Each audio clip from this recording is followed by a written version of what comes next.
They found me 3 days after I made the choice that ended my career and probably my life. Not that I had much of either left. The augmented arm had been ripped off at Kepler Station, and with it went my rank, my purpose, and whatever small thread of dignity the Galactic Concordat had allowed us humans to keep. But that's not the part that matters. What matters is the girl, the rebel, the one who looked at me with those 4 grey eyes and said nothing while the blood ran down her face. And I stood between her and 6 Tal'kreen enforcers with nothing but a dead Marine's rifle and the kind of stupid human defiance that gets your name scratched off every monument in the known galaxy. I'm writing this because someone should know. Not for glory. There won't be any. But because what happened in that transit district corridor on Helios 9 changed something, and I need to explain why I didn't walk away when every logical cell in my brain screamed at me to do exactly that. The war had been over for 11 months. We lost. Humanity always loses when the math is against us, and the math is always against us. 200 colony worlds, all of them under Concordat rule now, all of them paying the integration tax, all of them watching their children grow up speaking Tal'kreen first and English second. I came back from the Kepler defense with a medical discharge, a pension that wouldn't buy me a week's rations, and a stump where my right arm used to be. They offered me a synthetic. I told them what they could do with it. You don't understand generosity until you've seen it come from a species that measures value in efficiency metrics. I ended up on Helios 9 because it was cheap and far from Earth, and nobody asks questions in the transit district. I took a job loading cargo at the docks, one-armed and bitter, and I kept my head down because that's what you do when you're human and the war is over and you lost. I didn't look for trouble. Trouble found me anyway. It always does. She was running when I first saw her. Not the panicked stumbling of someone who doesn't know how to fight, but the calculated sprint of someone who's been running for a long time and knows exactly how much distance she can cover before her body gives out. She was sorrow-cast. I could tell from the grey markings on her temples and the way she moved, low and fluid like water over stone. Sorrow-cast were the Tal'kreen underclass, the ones who did the jobs even drones wouldn't touch. The ones who cleaned the bodies after enforcement actions and sang the mourning songs at mass graves. They weren't supposed to run. She came around the corner of the loading bay doing maybe 30 kilometers an hour, and I had just enough time to register the blood on her face and the stolen enforcer pistol in her hand before the squad came after her. 6 of them. Full tactical gear. Resonance rifles that could punch through ship plating. They saw me standing there with a cargo crate on my shoulder and my one good arm, and they didn't even slow down. That's how little we matter to them. I should have stepped aside. I should have let them pass. I should have done what every human survivor does. Keep your head down, don't get involved, live another day. But I looked at her, really looked at her, and I saw something I hadn't seen in 11 months of defeat and displacement and slow suffocation under the weight of Concordat efficiency. I saw someone still fighting. The crate slipped from my shoulder. It hit the ground with a wet crunch, splitting open and spilling synth protein packets across the floor. The lead enforcer raised his weapon, not at me but past me, tracking the girl as she tried to cut left toward the maintenance tunnels. His finger was already on the trigger. I could see the charge building in the rifle's chamber, that particular blue-white glow that meant someone was about to stop existing. I stepped in front of her. I don't know why. I'm still not sure I can explain it. Maybe it was the look in her eyes. That desperate calculation that said she knew she was about to die, but was going to make them work for it. Maybe it was the way the enforcers moved. So casual, so certain. Like putting down an animal that had wandered into traffic. Maybe it was just that I was so tired of watching people run and hide and pretend that surrender was the same thing as survival. Maybe I just wanted to feel like a soldier again, even if it was only for a few seconds before they burned me down. The lead enforcer stopped. He actually stopped. His weapon lowered fractionally, and I could see the moment his tactical overlay updated. flagging me as an obstacle instead of background scenery. He looked at me with those flat black eyes that showed nothing, processed nothing, felt nothing. Step aside, human. His voice came through a translator, flat and without inflection. This does not concern you. I spread my arm, the only one I had left. Behind me, I could feel the girl's breathing, sharp and shallow. She hadn't moved. She hadn't run. She was waiting to see what I would do, this one-armed dock worker who had just put himself between her and certain death for no reason that made any kind of tactical sense. Yeah, I said. It does. That's when everything went to hell. The enforcer's rifle came up fast, training kicking in, and I threw myself sideways, grabbing the girl's wrist with my good hand and yanking her down as the first shot seared past my head. The air smelled like ozone and burned hair.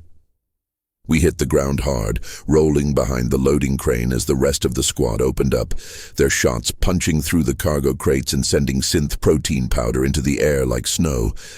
She stared at me.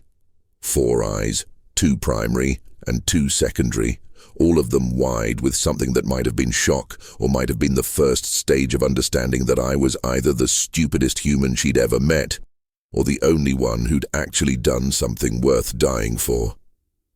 "You're insane," she said. Her translator was cheaper than the enforcer's, her voice crackling with static. "They'll kill you." "Probably." I checked her over quickly, cataloging injuries, facial laceration, bruised ribs, burns on her left hand where she'd grabbed something hot. Nothing immediately fatal. "Can you shoot?" She held up the stolen pistol. Her hand was shaking. "I've never fired one before." "Good enough." I grabbed a piece of rebar from the wreckage of the cargo crate, weighing it in my hand. It wasn't a rifle. It wasn't even a decent club. But it was what I had. "Stay behind me. When I move, you move. When I say run, you run. Understand?" She nodded.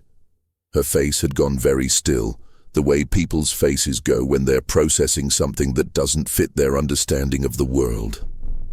I knew that look. I'd seen it on plenty of faces during the war, usually right before they realized that humans don't fight like other species. We don't calculate optimal survival probability.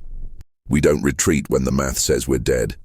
We do stupid, impossible things because sometimes stupid and impossible is all you have left. And sometimes, just sometimes, it's enough.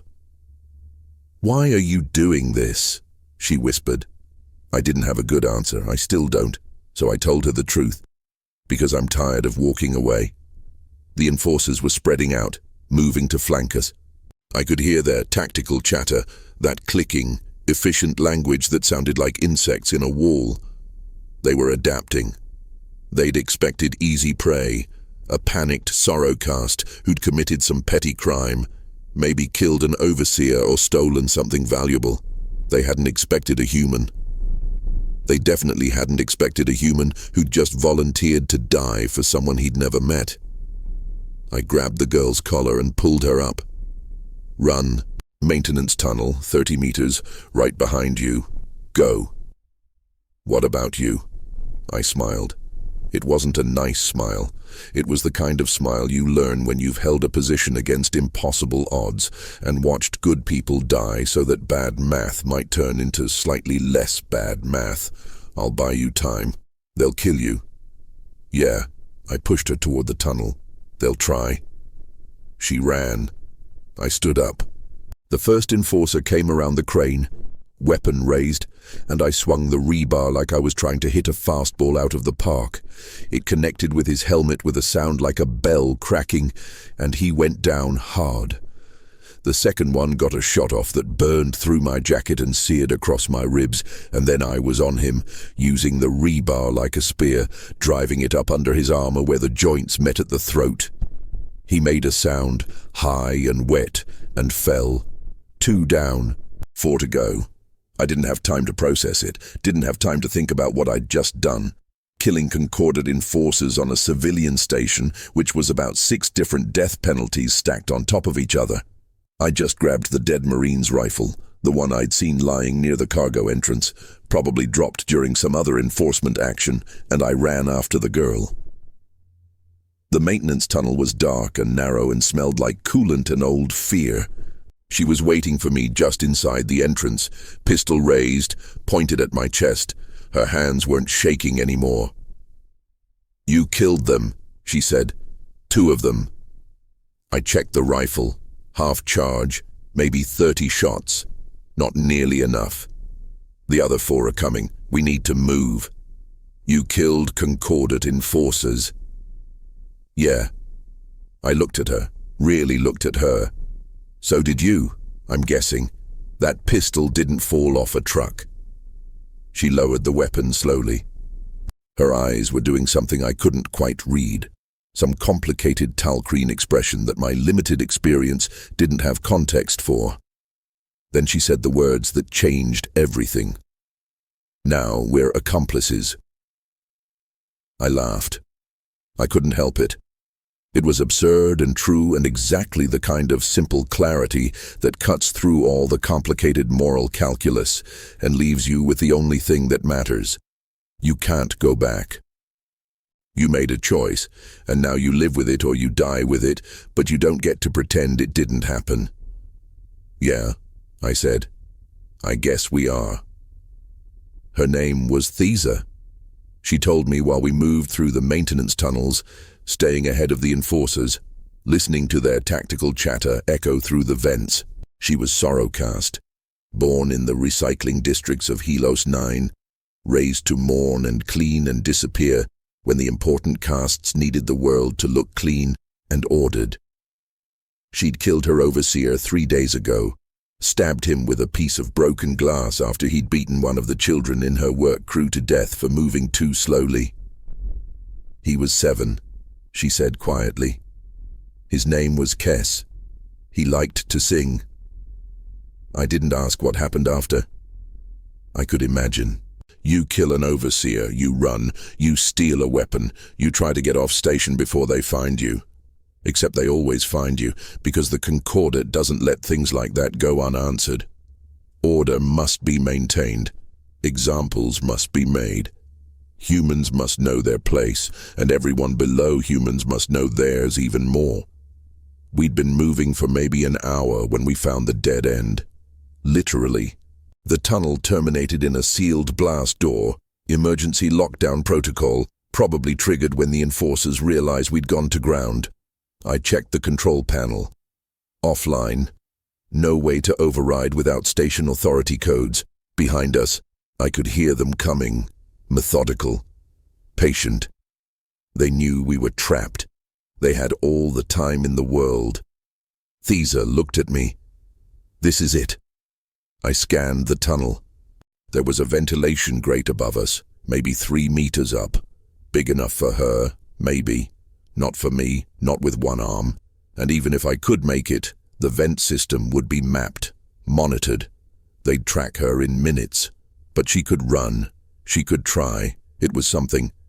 "Boost you up," I said. "You climb through. Find an exit on the other side. Don't stop. Don't look back. And you? I'll hold them here." She didn't move. "You'll die." "Probably." I checked the rifle again. 28 shots left, 4 enforcers. 7 shots per target if I made every single one count. The math was possible, not likely, but possible. "But you'll have a chance." "Why?" It was the same question she'd asked before. "Why are you doing this? Why are you dying for someone you don't know? Why does any of this matter when the war is over and we lost and nothing changes and everyone ends up in the same place anyway?" I thought about Kepler Station.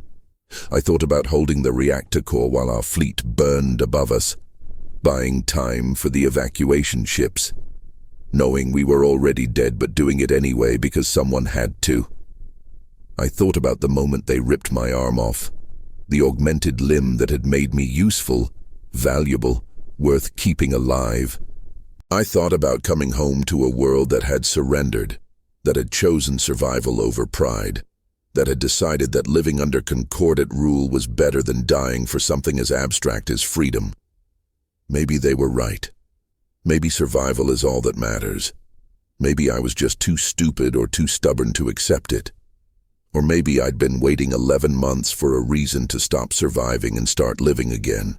Because, I said, someone should. The enforcers came around the corner in standard tactical formation, weapons raised, and I opened fire. The tunnel lit up with plasma discharge, bright enough to burn after images into my retinas. I wasn't trying to win. I was trying to be loud, violent, impossible to ignore. I was trying to make them focus on me, commit resources, waste time. Every second they spent dealing with me was a second Thesa had to find a way out. I dropped behind a support stanchion as return fire chewed through the walls.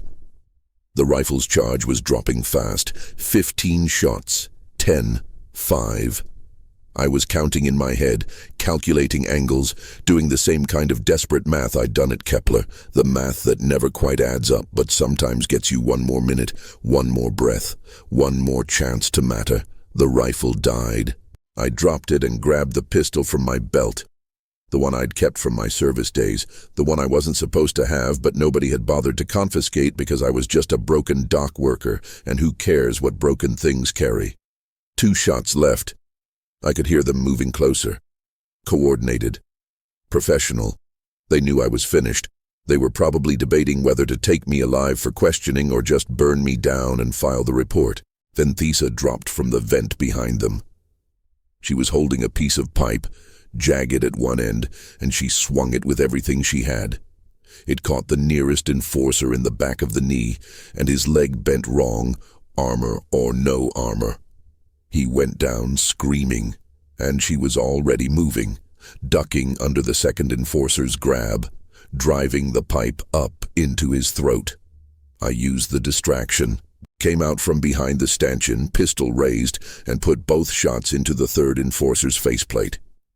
He staggered back, visor cracked, and Thesa hit him with the pipe again. He dropped. The fourth one got his rifle up, aimed at her. His finger was on the trigger, and I was too far away, and I couldn't reach her in time. So I threw myself at him. I hit him like a linebacker, my shoulder driving into his center mass, and we went down together in a tangle of limbs and armor and desperation. He was stronger, he was better armed, he had 2 functioning arms and I had 1, and he was trained for exactly this kind of close combat. But I had something he didn't have. I had nothing left to lose. I got my hand around his throat, squeezed.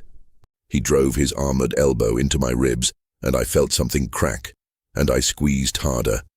He was reaching for his sidearm, fingers scrabbling at the holster, and I shifted my weight, brought my knee up into his weapon arm. The pistol skittered across the floor. Thesa picked it up. She stood over us, the pistol steady in both hands, pointed at the enforcer's head. Her face was covered in blood, her breathing ragged, and her 4 eyes were very wide and very calm. "Now we're accomplices," she said again, and she pulled the trigger. The tunnel went very quiet. I lay there on top of the dead enforcer, breathing hard, feeling broken ribs grind together, and I started laughing. It hurt.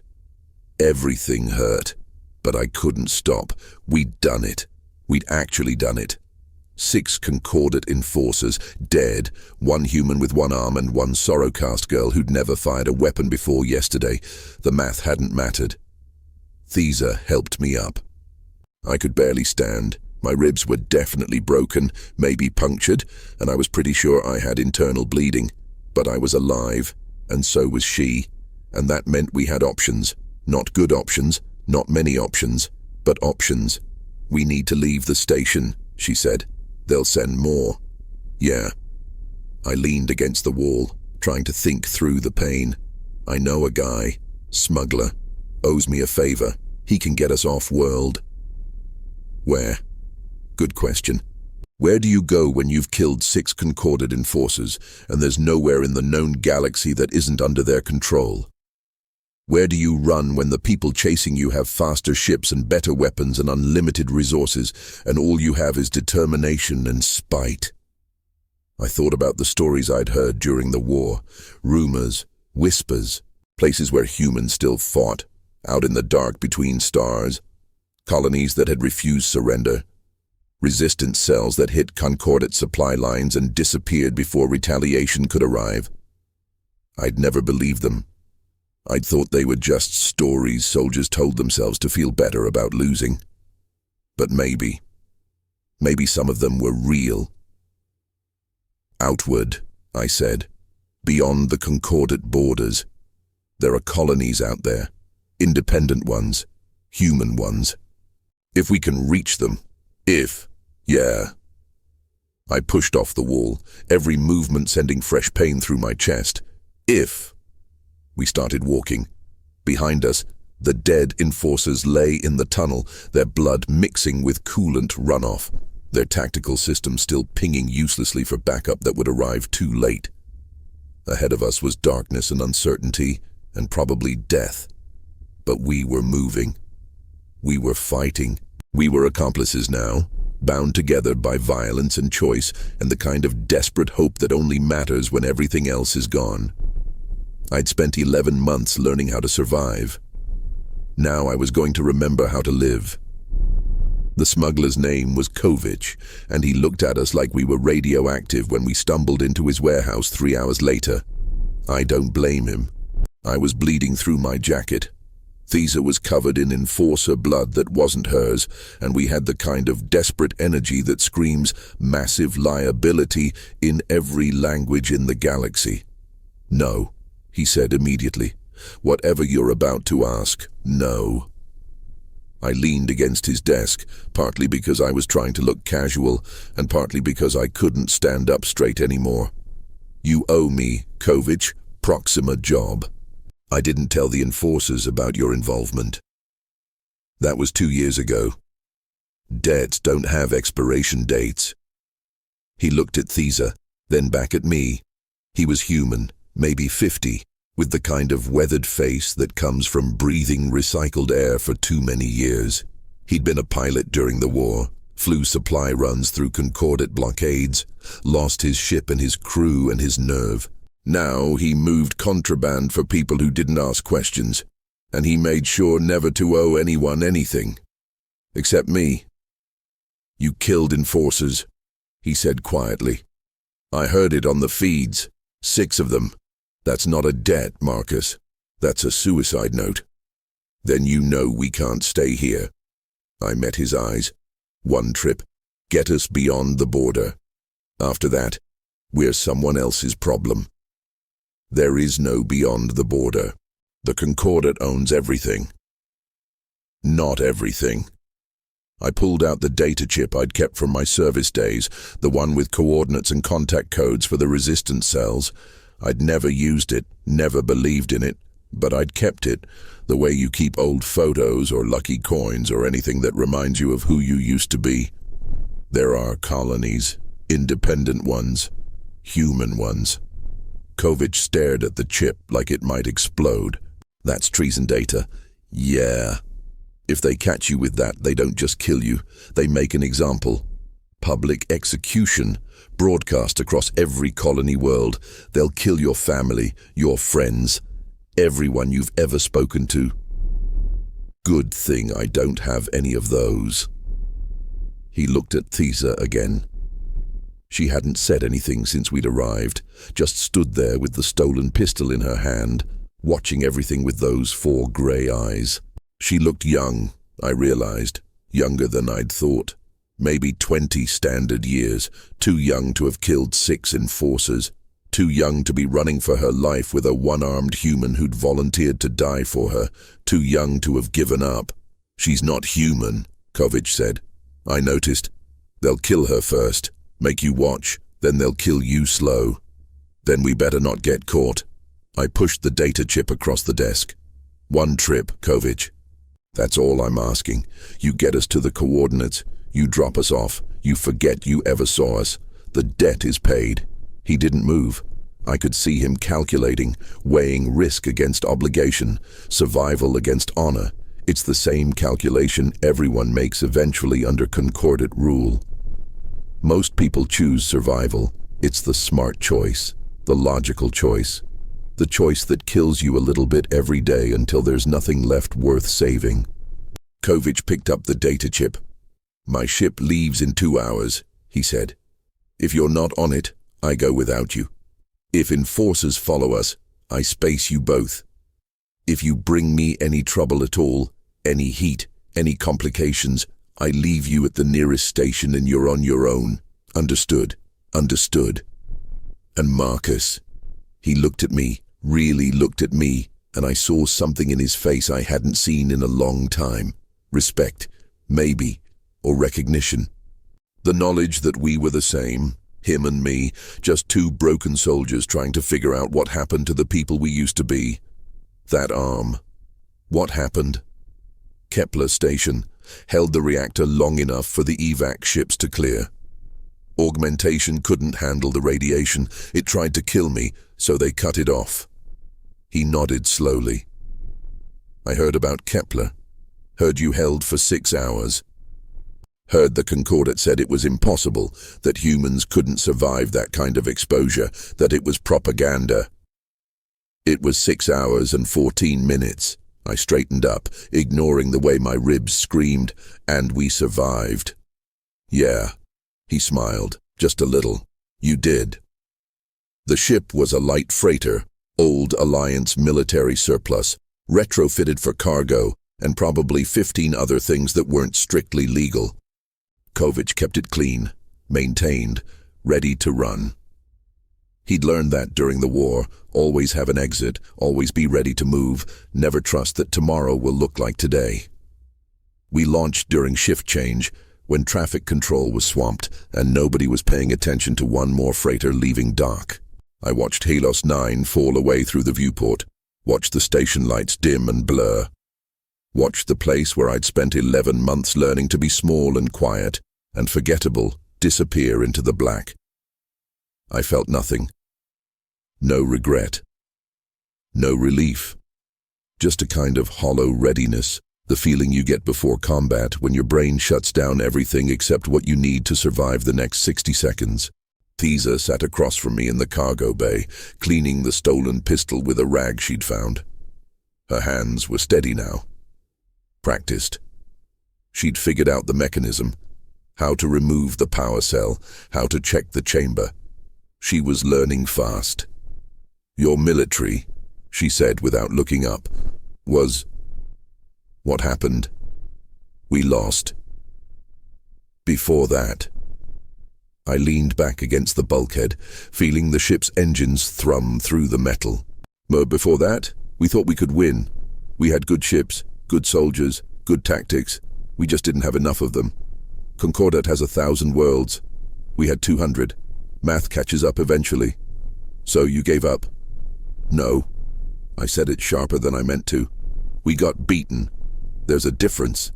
She looked at me then, all 4 eyes focusing with that unnerving Tal'kreen intensity.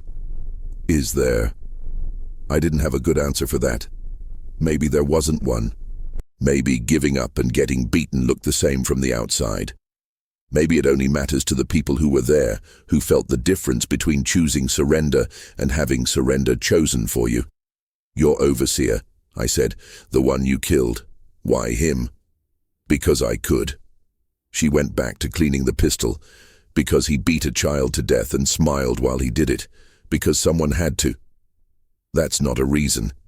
That's an excuse." "What's the difference?" I almost laughed. She was smart, quicker than I'd given her credit for. She'd turned my own words back on me, shown me the mirror, made me see that we were both running on the same fuel, rage and grief and the desperate need to feel like we still mattered in a universe that had decided we didn't. "The difference," I said slowly, "is that a reason looks forward. An excuse looks back. And which one are you running on?" "Both." I closed my eyes. "I'm running on both." We jumped to hyperspace 3 hours out from Helios 9. The transition was rough, unshielded, and I felt it in my teeth and bones, that moment when physics stops making sense and the universe folds in on itself. Thesa looked sick. I told her it was normal. I didn't tell her that you never really get used to it. That every jump feels like dying just a little bit, that your brain never quite accepts that you're still the same person on the other side. Kovic came back from the cockpit, moving with the careful balance of someone who'd spent too much time in zero-G. "We're clear, no pursuit. They probably think you're still on the station." "How long until we reach the coordinates?" 4 days. Maybe 5 if we hit Concordat patrols and have to reroute. He looked at my side, where blood had soaked through the bandages I'd improvised. "You need a med bay." "I need a lot of things." "Marcus," his voice went hard, "you're bleeding internally. I can see it in your face. You've got maybe 48 hours before you go into shock. Let me patch you up or you're going to die in my cargo hold, and I'm not cleaning that up." He was right. I knew he was right. But I'd spent so long ignoring pain, pushing through damage, pretending I was fine when I wasn't, that it had become reflex. You don't show weakness. You don't admit injury. You keep moving because the moment you stop, you realize how much everything hurts, and then you can't start again. Thesa stood up. "I'll help." Kovic nodded. "Med bays forward. Basic trauma kit. I'll walk you through it." She got me to the med bay somehow, half carrying, half dragging, and I lay down on the table while Kovic broke out the medical scanner. The readings weren't good. 2 broken ribs, 1 punctured lung, internal bleeding in 3 places. I'd been running on adrenaline and spite, and now the bill was coming due. "This is going to hurt," Kovic said. "Everything hurts. This is going to hurt more." He was right about that too. The next few hours were a blur of pain and drugs, and Thesa's face hovering above me while Kovic worked. She held my hand, the one I had left, and she didn't let go even when I squeezed hard enough to hurt. I tried to apologize. She told me to shut up and breathe. When it was done, I felt hollowed out, empty, like someone had scooped out everything that made me human and left just the raw biological machinery. Kovic gave me something for the pain. I told him no. He gave it to me anyway. "Sleep," he said. "You're no good to anyone dead." I wanted to argue. I wanted to stay awake, stay alert, stay ready for whatever was coming next. But the drugs pulled me down, and the last thing I saw before darkness was Thesa sitting beside the med bay table, still holding my hand, keeping watch. When I woke up, the ship was quiet, and Thesa was asleep in the chair beside me. She looked smaller like that, vulnerable, her gray markings pale against her skin. I watched her breathe and thought about the moment I'd stepped in front of her, the choice that had changed everything. I still didn't know why I'd done it, but I knew why I was still doing it, because she was still fighting, because she hadn't given up. Because in a universe where everything was measured in efficiency and value and optimal outcomes, she'd chosen rage over reason and hope over math. And maybe that was the most human thing I'd seen in 11 months of carefully managed surrender. Kovic's voice came through the intercom. "Marcus, wake up. We've got a problem." I sat up slowly, testing the repairs. Everything held. Hurt like hell, but held. I touched Thesa's shoulder, and she came awake instantly, hand going to the pistol. Combat reflex. She was learning. "What kind of problem?" I called back. "The kind with guns and very pointed questions about our cargo. We're being hailed by a Concordat patrol ship. They want to board us." I looked at Thesa. She looked at me. We both knew what that meant. They'd found us. Maybe they'd tracked Kovic's ship. Maybe someone on Helos 9 had talked. Maybe we'd just gotten unlucky. It didn't matter. We were out of time. "How long before they board?" I asked. Kovic's voice crackled through the speaker. 10 minutes, maybe less. They're demanding we cut engines and prepare for inspection. "Can you run?" "Not from a patrol ship. They're faster, better armed. We run. They vaporize us." I stood up, testing my balance. The repairs held, barely. I grabbed the rifle I'd taken from the enforcer, checked the charge, still half empty, maybe 20 shots, not enough for a patrol ship crew, not enough for anything except making a statement. Thesa stood beside me, pistol in hand. We fight, we'll die. Probably. I looked at her. But they'll remember us. She smiled, then, a strange expression on her Tal'kreen features, something fierce and terrible and beautiful. Good. Kovic met us in the corridor outside the cargo bay. He had a plasma cutter in one hand and an expression that said he'd made his peace with whatever was coming. I'm not letting them take my ship. Kovic, you don't have to. Yeah, I do. He looked at me with tired eyes. I've been running for 2 years, Marcus. Running and hiding and pretending that's the same as living. Maybe it's time I remembered what I was fighting for. The patrol ship docked with a clang that echoed through the hull. I could hear them moving through the airlock, methodical and professional, standard boarding procedure. They'd be expecting smuggled goods, maybe stolen tech, contraband medicine. They wouldn't be expecting resistance. That was our only advantage. I positioned myself at the cargo bay entrance, Thesa on one side, Kovic on the other. The door would open in seconds. We'd have maybe 3 shots before they responded. 3 shots to make them understand that humans don't calculate surrender. We calculate how much damage we can do before we go down. The door opened. I fired first. 3 shots sent a mass on the lead boarder. He went down. Thesa fired second, her aim steadier now, more confident. Another one dropped. Kovic swung the plasma cutter in a wide arc, and the superheated blade caught the 3rd boarder across the chest. Then the return fire came, and the world exploded into light and heat and the smell of burning metal. I felt something hit my shoulder, spinning me around, and I hit the floor hard. Through the ringing in my ears, I heard Thesa screaming, heard Kovic cursing, heard the sound of bodies hitting deck plating. I tried to get up. My legs wouldn't work. Nothing would work. This was it. This was the end. We'd fought. We'd made them pay. And now we were going to die in a cargo bay light years from anything that mattered. But at least we'd die standing. I forced myself up, using the wall for support, and I saw Thesa crouch behind a cargo container, firing in controlled bursts, her face spattered with blood and her eyes completely focused.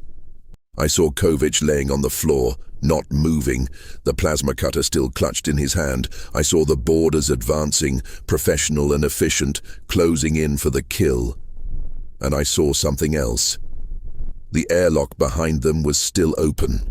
The patrol ship was docked right there, close enough to touch, vulnerable in that perfect moment when 2 vessels are connected and neither one is secure. It was a stupid idea, an impossible idea. The kind of thing that only works in stories and simulations and desperate human mathematics. I grabbed a thermal grenade from the emergency kit on the wall. "Thesa," I shouted, "when I move, you run. Get to the cockpit, seal the blast doors." "What are you? Do it." I didn't give her time to argue. I pulled the pin, set the timer for 5 seconds, and I threw myself toward the airlock, grenade in hand. The boarders saw me coming, turned their weapons, and I felt shots burning past my head, felt one catch my leg, felt myself falling. But I was already through the airlock. I rolled into the patrol ship, every impact sending fresh agony through broken ribs and torn flesh, and I let go of the grenade. It skittered across the deck plating, spinning end over end, and I had just enough time to think about how stupid this was before the world turned white. The explosion tore through both ships. I felt the blast wave pick me up and slam me against the bulkhead, felt the air sucked out of my lungs, felt heat and pressure and the unmistakable sensation of things breaking that shouldn't break. Through the chaos, I heard emergency klaxons, heard shouting, heard the sound of metal tearing as the 2 ships separated in a catastrophic undocking. Then I heard nothing at all. I woke up in the med bay again. My entire body felt like one continuous bruise. I couldn't move my left leg. My right arm, my only arm, was wrapped in burn gel. Everything smelled like antiseptic and cauterized flesh. Thesa was sitting beside me, watching, waiting. "The patrol ship," I managed. "Crippled. We got away while they were dealing with the breach." Her voice was quiet. "Kovich is alive. Barely. The blast doors sealed just in time. The coordinates? 2 days away. Maybe less." She reached out, touched my hand carefully, avoiding the burns. "You destroyed their ship. With one grenade. They're calling it impossible." I laughed. It hurt. Everything hurt. But I laughed anyway because that word, impossible, was the most human thing I'd ever heard. We do impossible things. We always have. We throw ourselves at problems that can't be solved and solutions that can't work, and sometimes, just sometimes, the universe blinks first. Marcus. Thesa leaned closer. "Why did you do it? In the tunnel, when you first stepped in front of me. You didn't know me. You didn't owe me anything. Why did you choose to die for someone you'd never met?" I looked at her, really looked at her, and I tried to find words for something I barely understood myself. Because I was tired of watching people die and pretending it didn't matter. Because you were still fighting when everyone else had given up. Because... I paused, searching, because someone had to. That's not a reason. That's an excuse. I smiled. Maybe. Or maybe it's the only reason that matters. She was quiet for a long time. Then she said, "The resistance. If we reach them, if they're real, what will you do?" "Fight. You can barely stand." "I'll learn. You have one arm." "Then I'll be creative." I squeezed her hand gently. "What about you?" "I don't know." She looked away. "I killed my overseer because I was angry. I killed those enforcers because I had to, but now I don't know what I'm fighting for anymore. Revenge, freedom, or just the right to keep fighting. Maybe all of them, maybe none of them."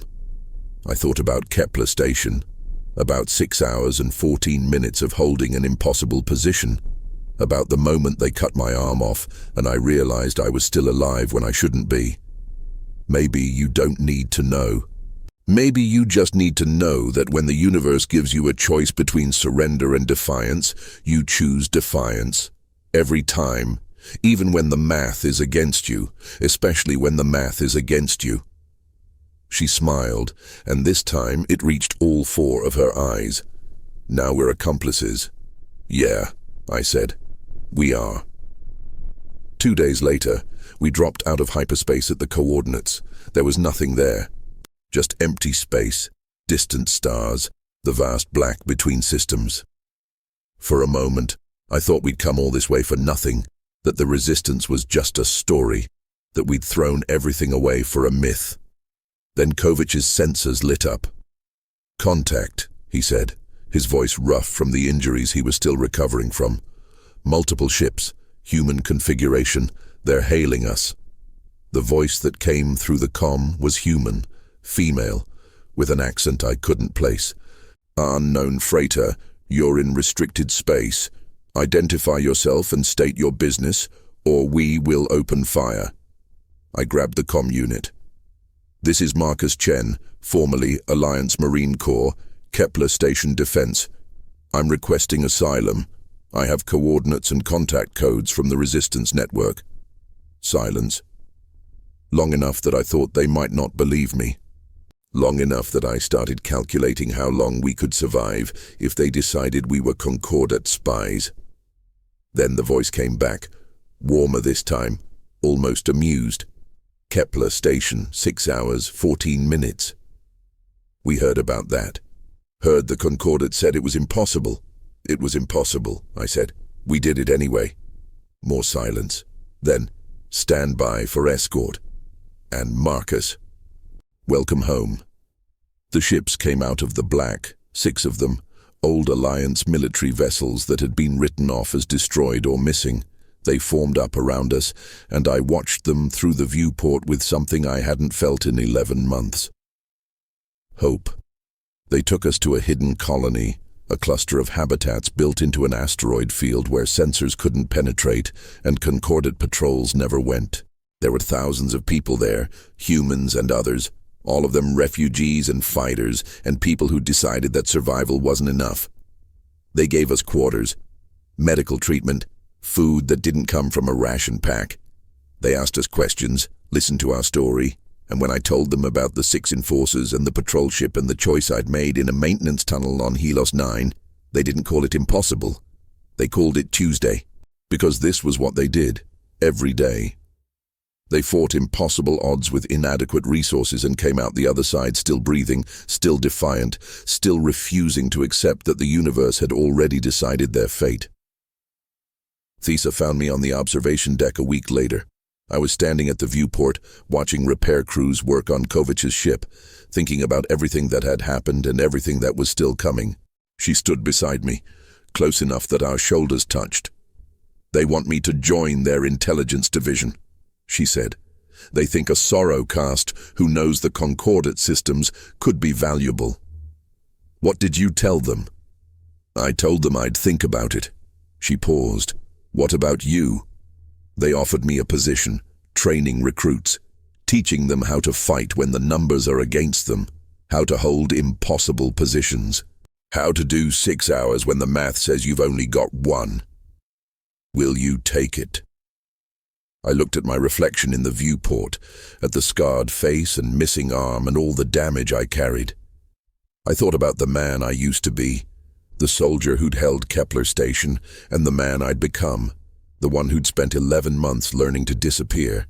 I thought about the moment I'd stepped in front of a girl I didn't know and made a choice that ended my old life and started something new. "Yeah," I said, "I will." Thesa nodded. We stood there in silence, watching the stars, 2 accomplices bound together by violence and choice and the kind of desperate hope that only matters when everything else is gone. "Marcus," she said finally, "thank you for stepping in front of me, for fighting when you didn't have to, for showing me that surrender isn't the only option." I looked at her, at this fierce, impossible girl who'd killed an overseer and 6 enforcers and helped me blow up a patrol ship, and I realized something. I hadn't saved her. She'd saved me. She'd reminded me what I was fighting for back when I'd forgotten that fighting was even possible. "No," I said. "Thank you." She smiled, and we watched the stars together. 2 broken people who'd chosen defiance over surrender, who'd done impossible things because someone had to, who'd become accomplices in the only war that mattered, the war for the right to keep fighting. The Concordat would come for us eventually. They always did. But when they came, we'd be ready. We'd be armed. We'd be together. And we'd show them the same thing humans have shown every impossible enemy since we first looked up at the stars and decided we wanted to touch them. "You can take our worlds. You can take our ships. You can take our arms and our lives and everything we've built. But you can't take our defiance, and in the end, that's all we need. End."